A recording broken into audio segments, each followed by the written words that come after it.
Mara woke up before sunrise and ran to call another healer.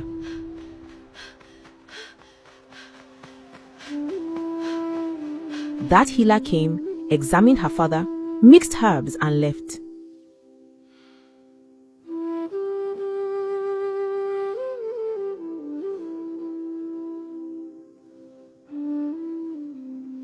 By evening, there was no improvement. The following day, Mara went to call another one, then another, then another.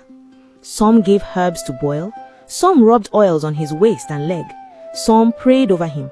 But no matter what they tried, Mara's father responded poorly to treatment. Days turned into weeks, and still he remained on the mat. Sometimes he managed to sit up for a short while with help. Sometimes the pain was so bad he could not even eat. Mara's mother hardly left his side. She fed him, bathed him, helped him turn from one side to another.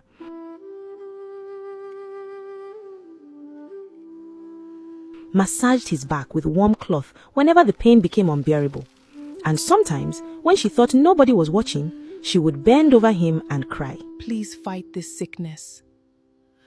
Please don't leave me like this. What will become of us if you do not get well? Mara heard those words more than once. Each time, her heart broke a little more. But she never cried in front of her mother. Whenever the tears came, she would step outside and sit behind the house where no one could see her. She would bury her face in her hands and cry quietly. God, please heal my father.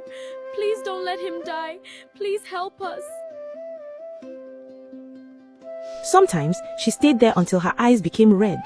Then the moment she heard the door open and her mother stepped outside, Mara would quickly wipe her face and pretend she had only come out to get fresh air. Her mother was carrying enough pain already. She refused to add hers to it.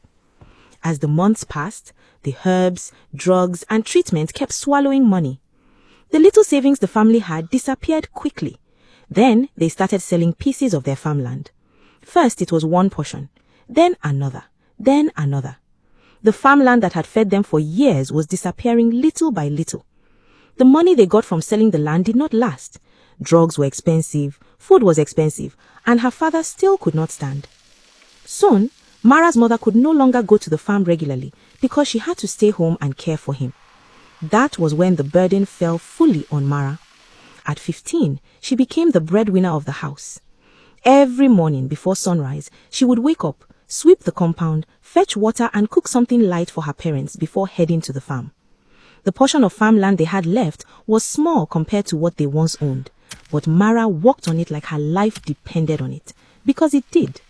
She harvested vegetables, she dug up cassava, she carried bunches of plantain.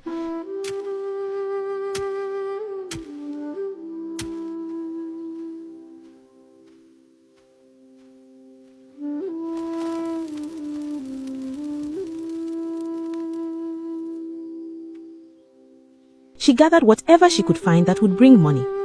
Some days, Tina came to help her. On those days, the work felt a little lighter.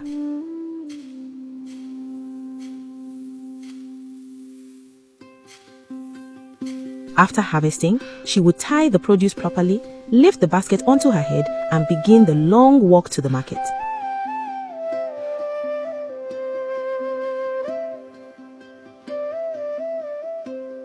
She sold what she could. Fresh cassava from the farm. Come and buy your fresh cassava. I harvested it this morning. Come and buy. How much for one? 500 naira. Very fresh, very good. Let me see one. Here, feel how firm. Best quality. Okay, I'll take Sometimes 3. she made enough to buy drugs and a little foodstuff. Sometimes the money was so small, she had to choose between medicine and foodstuff. And every time she left the market, she never went straight home. She always stopped at the chemist first. Please, how much is the pain medicine? Can I pay for only half of it today? Do you have the cheaper one? Yes, Mara. This is the cheapest one. You can pay half today. Thank you. The chemist got used to seeing her. So did the market women. So did the villagers who watched the once cheerful girl turn into a tired young woman carrying responsibilities far bigger than her age. At home, her mother would always be waiting at the door. Mara, how much did you make today? Were you able to get the drugs? Did you buy something to cook?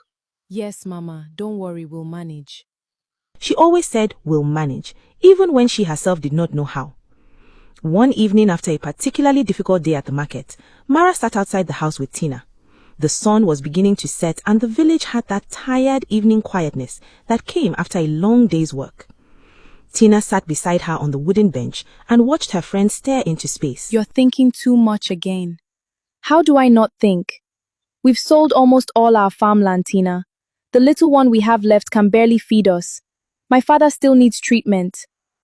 My mother cannot leave him to work. And every day it feels like no matter how hard I try, it's still not enough. Can I tell you something? I overheard my father talking to my mother this afternoon. What did he say? The palace in the neighboring village is looking for a personal maid for the princess.